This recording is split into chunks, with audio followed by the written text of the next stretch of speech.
Hey, good morning, friends. It's Ryan Frank. Welcome to the Daily Coffee Chat.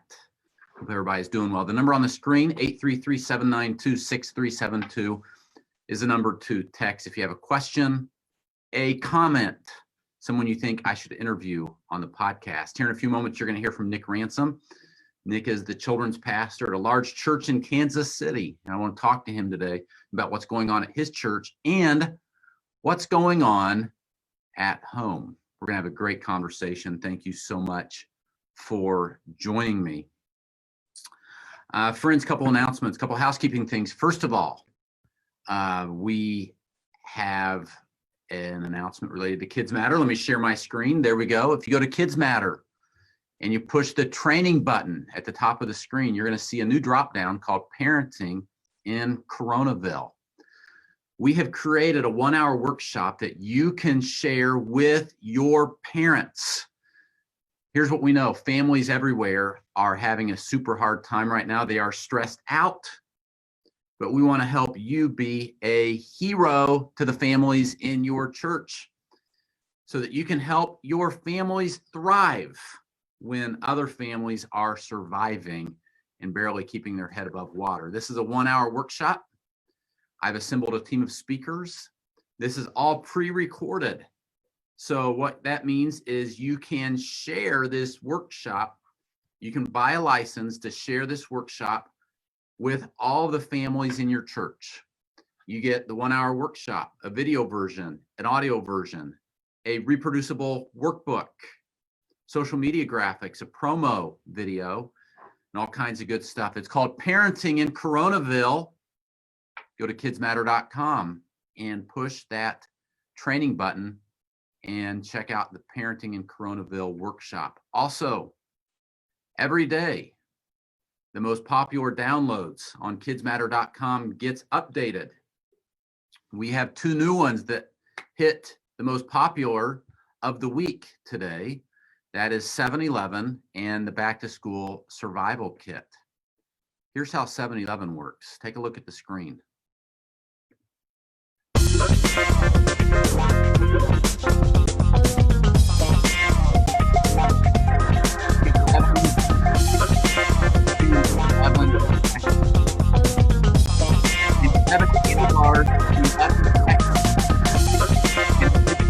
Ready, set, go.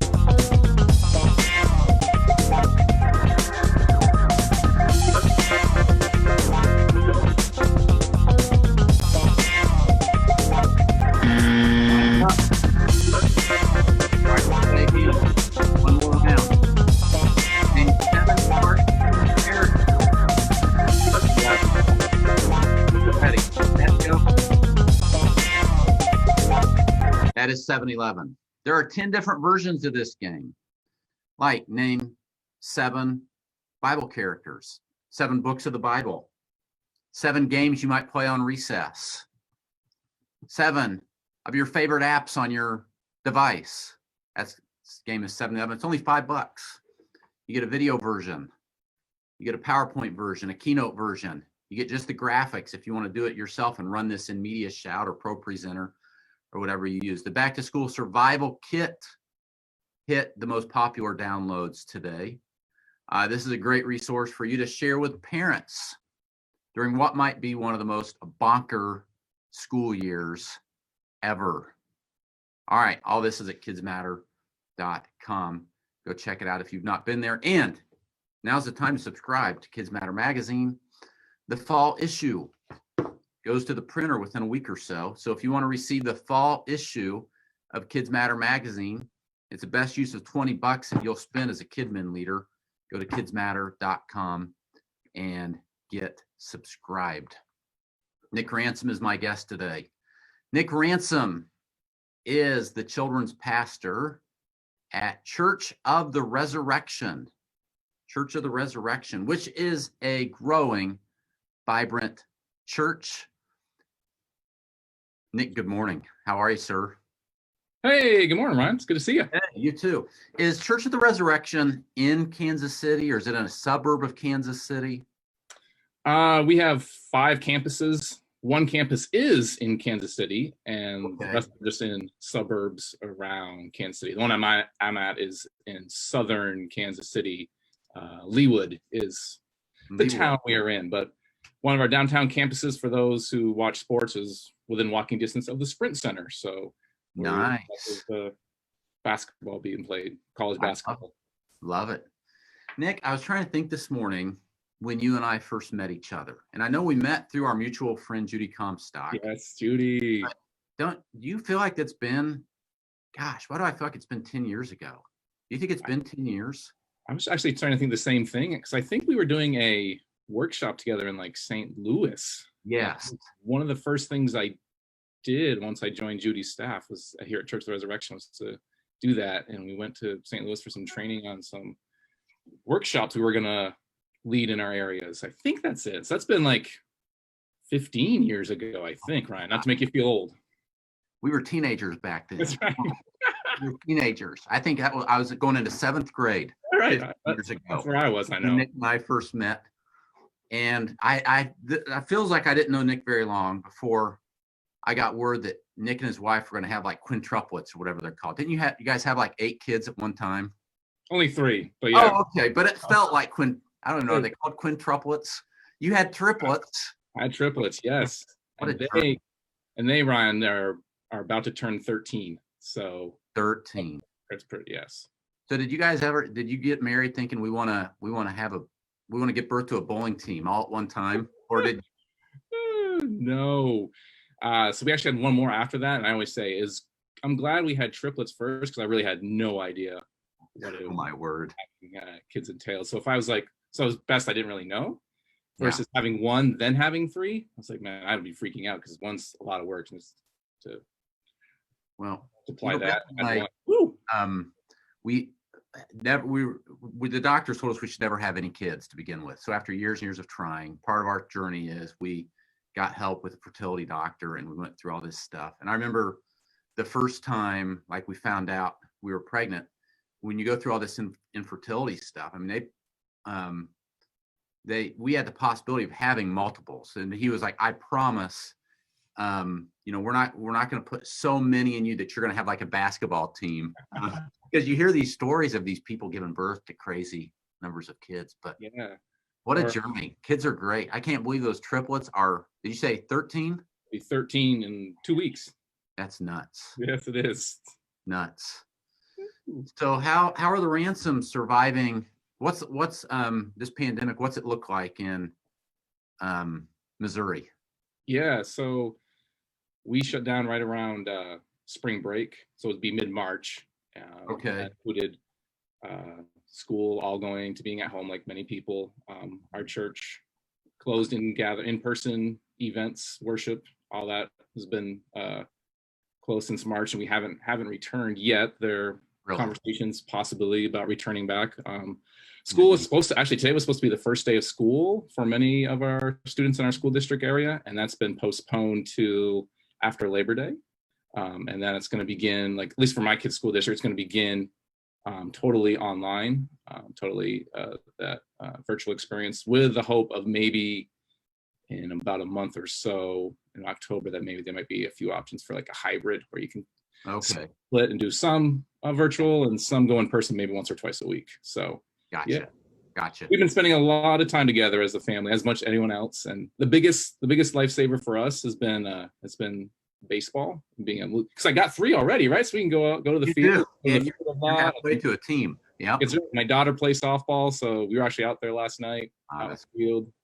Now, are you going to the church and working, or is everybody working from home? Or yeah, I'm doing a little bit from the church. So obviously today I am in my daughter's room. So here's the thing. Pick that up. It looks like you are in a preteen's bedroom. Yes. Yeah. Here's what I found. The longer this goes, it used to be like when I first started working home, everyone was pumped to have me like work in their room and stuff. Like, yeah, come work in your room. Or now it's like I'm sitting on floors. I'm like, can you borrow your room for a little bit here? And they're like, Dad, when's your next meeting? Can you go somewhere else? Yeah. So I'm working at home a lot, and we're allowed to go back in the church. Like, we're doing some filming, and there's some work that we have to do at church. So it's probably on average maybe 8-ish hours a week. I was there yesterday morning doing some stuff. Gotcha. So you guys, with the kids ministry, are you doing pre-recorded like services once a week? Are you doing Zooms? What's it look like these days? Yeah. So we've kind of changed as we've gone, like most people, and trying to figure out what's works best. So currently what we're doing now is we're doing pre-recorded videos that we're dropping on we have a YouTube channel now. So that's dropping a pre-recorded video. We do an elementary and an early childhood video. And those are ones that we film and then we share those. And then we are doing Zoom calls. Like we've done ones that are more of, like a Sunday school group that you would think we'd talk together. We break into Zoom rooms, and then we do game nights. And because I popped on when they were showing, I don't want to add a shameless plug, but using some of your games from Kids Matter, those screen games. Are the kids liking those? Yes. I think the favorite one is the one where it's the cats meowing. Oh my gosh. The songs. Oh my gosh. Yes. There you go. Is that on the screen for most downloads right there? It was for a long time. Yes. That's awesome. So, and will you text me later can I share the YouTube link? Yeah, sure. Everybody, we'll put it in the show notes if people want to see what you're doing. Is that cool? Definitely, for sure. Okay. So if when we're done, text me the link to that. We'll put it in the show notes, so you can check out some of what you're doing. So one thing I want to talk to you about today, Nick, you've got 4 kids at home, which is awesome. Admire that. It's a lot. Raising kids these days is a ton of work. You get that. I get that. I felt like I knew everything that there was about parenting until I had kids of my own. Right. I was an expert at it. And now, like, geez, you know less now. Yeah. And I think, we have a 15-year-old special needs. So that creates this dynamic. So it's always been a little different with her. So now we've got although we have a teenager, now our 10-year-old, really for the first time, we're experiencing like preteen years for a typical kid and having to navigate, like, are we going to let you do Snapchat or not, and TikTok, and how much time on your device, and all this stuff that we probably would have dealt with 5 years ago had Lucy been typical. But now we're having to wrestle through this. It's tough. And it's also tough, I think, for anybody, but especially people in ministry. It's tough to know when to shut off, and how do you really balance work and home. I admire people that, I don't know, I shouldn't say, maybe admire is not the right word, but sometimes I envy people that have these jobs and there's great jobs, but they're actually able to leave at 5 o'clock. They leave their computer at home, at the office, and like they really don't have to think about work until the next day when they get there. But I think for pastors and ministry leaders, it's on us all the time because we are carrying the spiritual weight and this responsibility. Do you feel that tension? Yes, definitely. I had those same thoughts, man, would it be nice if like I just wrapped up for a day, like Friday, you're good, and have to worry till Monday, but your Saturday's the day you gotta check your emails and you dread or text, things are coming in. It used to be pre-COVID, like, I can't help out, or I'm not going to be there, or what's happening today. So Yep, for sure. What have you? So, Nick and I, before we started the coffee chat, we were talking about the fact that neither of us are experts in this. Because I said, Nick, I'd really like to steer the conversation toward how do you balance work and home, and how do you, if you can, what's that look like? And we both agree that neither of us are experts at this. We both need to grow and improve and get better. But Nick, what are a few things that you have found that you do, totally saying as a preface that you are not claiming to be a guru at this or expert or have this down, as do I. But what are some things you try to do to strike that balance? And when you're with your kids and when you're at home, you really try to be there. No. Thanks for that preface. Because it's something I'm working on, and thought I had it down, and then COVID changes things, and then probably change back again. So a couple of things that I try and do and look to do is, like, one is just to be kind of aware and pick up on cues from mostly my wife, but also from maybe coworkers or other people that are just hinting at, hey, maybe you need to slow down. Or now that my kids are getting older, they'll give me hints too. But generally, my wife is really good at letting me know if my work-life balance is not good, right? And she'll let me know, and I think that's share that with you. And if you can foster those conversations and give your spouse permission to be like, enough's enough. And sometimes, I don't know, sometimes Beth doesn't even have to tell me. I just kind of pick it up like, okay, I need to put the phone down.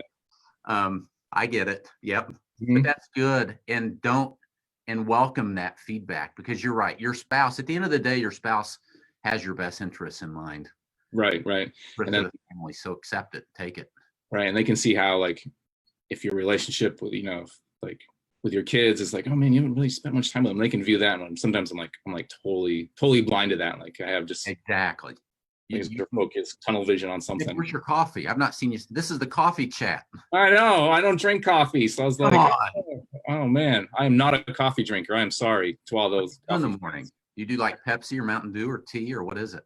I don't. I don't want to guilt anyone, but I usually drink a vitamin mix with my water after a run. So I don't like sorry. All right, we're gonna wrap up the coffee chat. Shaming me on my own coffee chat. I know. I'm so sorry. No, that's good. That's good. I thought I'd start drinking coffee when I became a dad, right? But I still I just don't. You never have enjoyed it. No, I just don't like it. I tried a few fancy Starbucks drinks with lots of stuff in it. If you're not feeling then it, it's like yeah. So. All right. So yeah, take the feedback of your spouse. Ask your spouse. I think that is so smart. Like, hey, you have permission if I'm working too much at home or whatever. Yeah. I don't want that. And so invite that into the atmosphere and culture of your home. Right. What else?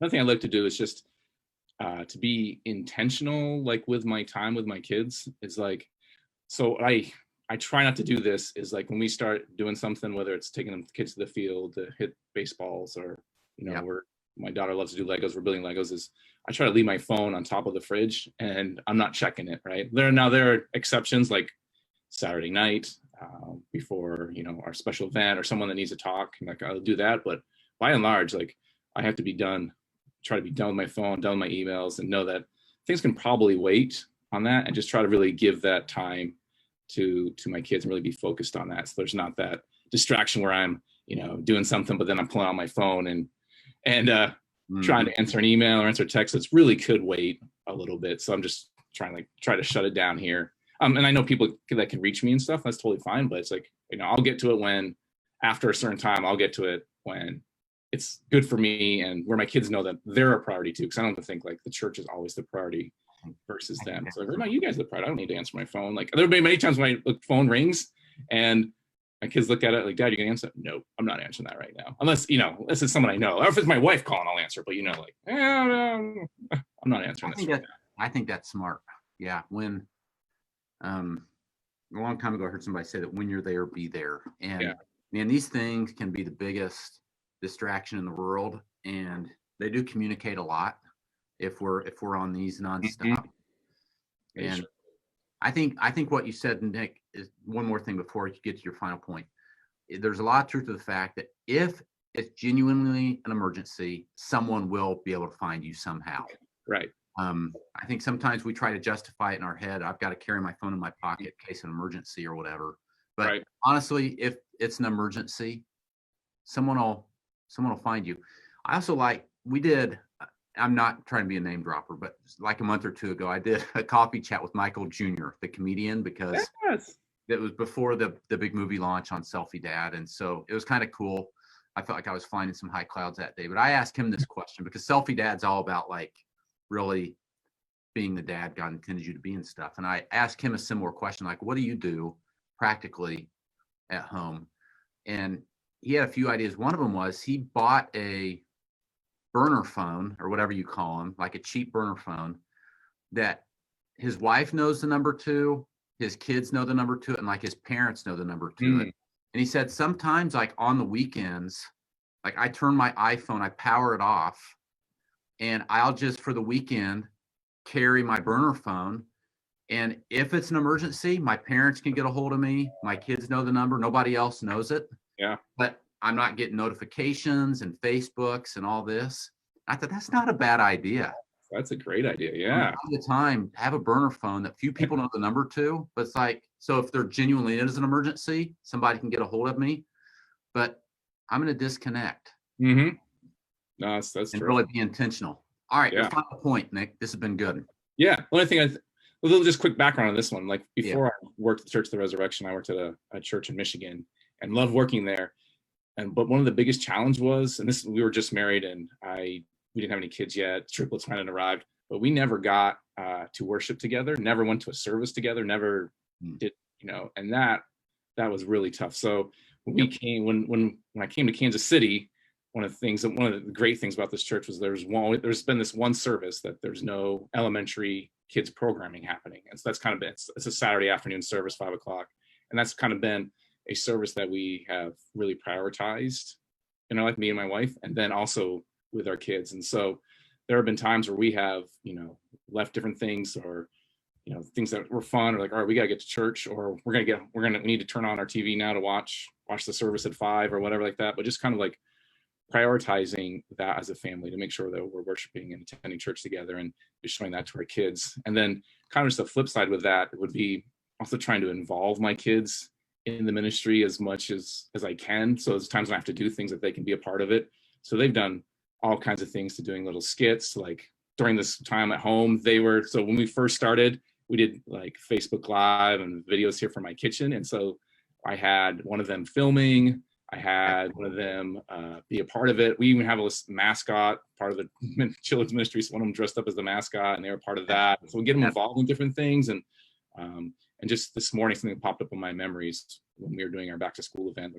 They were there helping me get things going and doing work and getting things going. So just, prioritizing going to church, worshiping together, and then just looking for ways. Now, I don't want to do that, involve them too much where they get tired of it, but just trying to find that right balance where they're can serve, but also, find that that's a unique opportunity, and then to use that as like, hey, you get to work with dad, and then we'll stop at wherever to grab a drink or something afterwards with them, or burger. Yeah. All right, I'm gonna put you on the spot, Nick. Yeah. I'll commit to this if you will. Will you pray for me for the next week every day, and I'll pray for you for the next week every day? That would be amazing. Love to do that. Yes. The dads we need to be. Right. And that God will give us wisdom with our kids and in our marriage for the next 7. So today is Thursday. So today, next Thursday, I'm going to give you my word every day. I'm going to pray for you by name and your family. Will you do the same for me? I will do it for you for sure, man. All right. Final question. Yes. Give a word of encouragement to someone who's watching or listening today that maybe feels discouraged. Maybe they feel like there's too many unknowns, or they're not getting the participation they need. Or if whatever the discouragement is, they're a Kidmin leader discouraged. Would you just speak a word of life and blessing over them? Sure. No, one of the things we have at our church is the worst thing is never the last thing when you follow Jesus, right? So the worst thing is never the last thing. And we use that a lot around Easter, but it's something that's really been permeating throughout since March, is to know that when you follow Jesus, when Jesus is the center of your life, there's always hope, because we look at Easter but because he's always with us, and the worst thing is never the last thing. So I encourage, like, whatever you're struggling with, whatever it is, know that it's not the last thing, because Jesus has the final word. And just to look for those small steps of, encouragement, small steps that you can find wins in, small things where you can do things for one person that you wish you could do for everyone, but just to look for those small one steps to help encourage other people and at the same time encourage yourself. So the worst thing is never the last thing. Good word. Nick Ransom, thanks for everything you're doing. Thank you, Ron. Kansas City. Yeah, we love you. If I can ever serve you or anything, let me know. But thanks for speaking to the community today. You're awesome. Got it. All right, have a good one, Nick. Thank you, man. All right, it's Nick Ransom, Church of the Resurrection. Go check out their ministry. Nick is going to get us a link to their kids ministry YouTube channel so you can see what they are doing. We will put that in the show notes. You can always find the show notes at kidsmatter.com, KIDZMATTER.com. Don't forget those you just jumping in. Today we announced the Parenting in Coronaville workshop. This is a workshop to help you help your parents in your ministry win this fall. It's 1-hour training that you share with all of your parents. You get the audio, the video, the reproducible workbook, promo videos, social graphics. Parents are struggling right now, and we want to help you be a hero and help these parents win. Go to kidsmatter.com. There's a button at the top that says training. Push that button.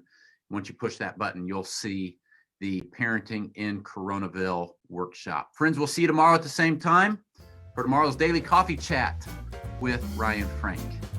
Talk to you tomorrow.